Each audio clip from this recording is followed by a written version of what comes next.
Mark Cuban basically called gold investors dumb as F. I wanted to highlight what's going on with Bitcoin. Starting with this interview between Mark Cuban and Bill Mayer. He interviewed with Bill, and basically Bill was arguing that Bitcoin is not a store of value and gold is, and that's why he likes gold better. And Mark makes the argument that gold, for most people, they're not even holding gold. They're holding paper gold. So that's not even a real store of value. But if you were holding real bars of gold and there was some kind of apocalypse or catastrophe where you did actually need to use that bar of gold, you'll probably have the S beat out of you and the bar of gold taken, right? And after Mark made these arguments, he went on and said that people who are buying gold, they haven't seen any kind of appreciation. It's not really a store value or a hedge against inflation. It's perceived store value and hedge at this point, and so is Bitcoin. So he much rather hold Bitcoin, and Mark says he wishes Bitcoin to go down further so he can buy more.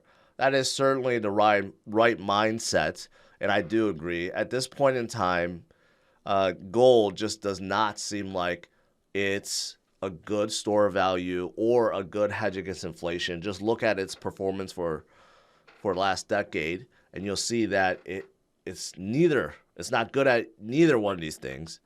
Bitcoin is the future. So I actually enjoyed that interview quite a bit. But if you want to watch the whole thing, I'll put a link in the description for you to check out.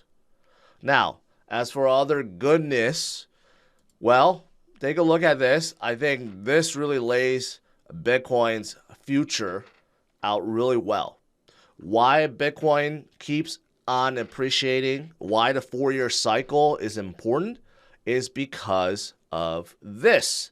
Just take a look. When Bitcoin came out, the miners can find about 50 Bitcoins per block. Okay? And in that 4-year cycle, wow, 10.5 million were mined.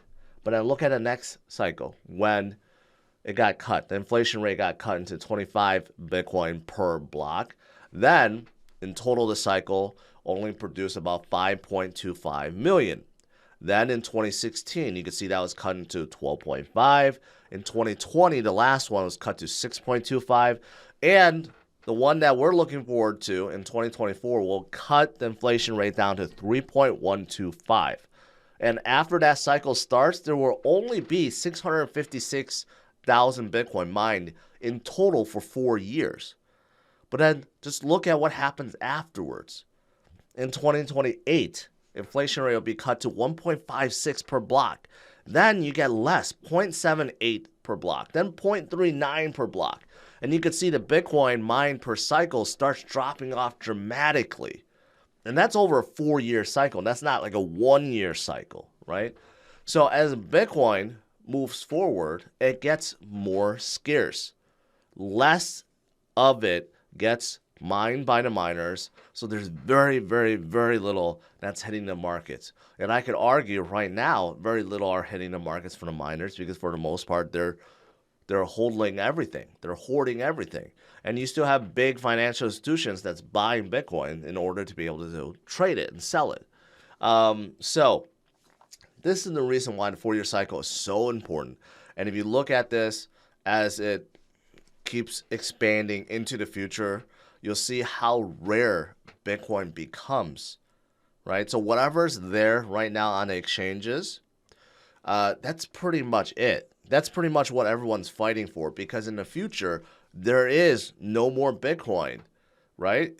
I mean, you go out to let's say 2040, which I know seems like so far ahead, but really not that far, maybe 18 years, 17 years, right? There's only going to be 0.195 Bitcoin found per block.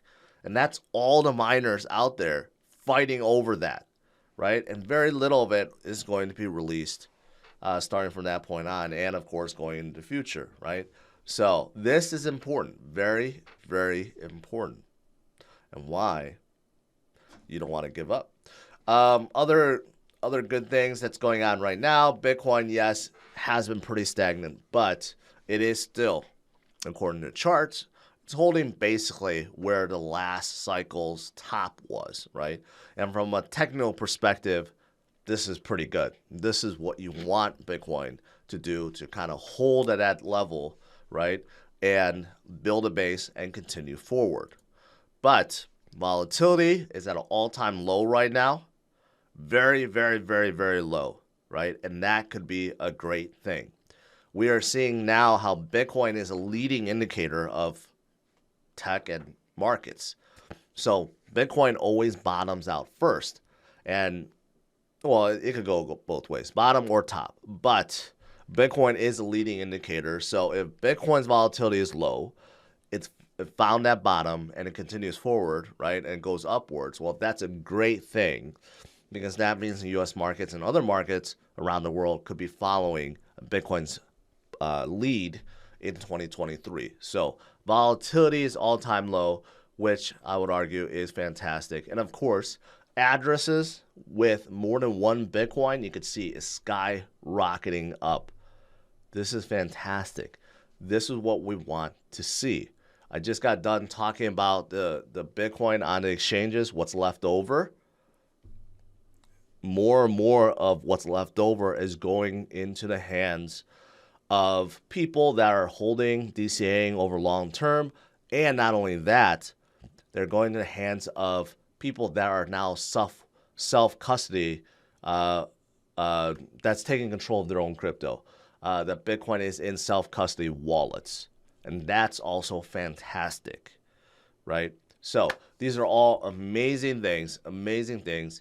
That is why Bitcoin is going to lead the way.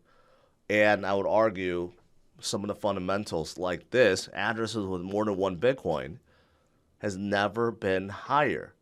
Some of the fundamentals could be argued it is greater now, right, than before. Greater now than ever been before, right? So this is fantastic. Fantastic stuff.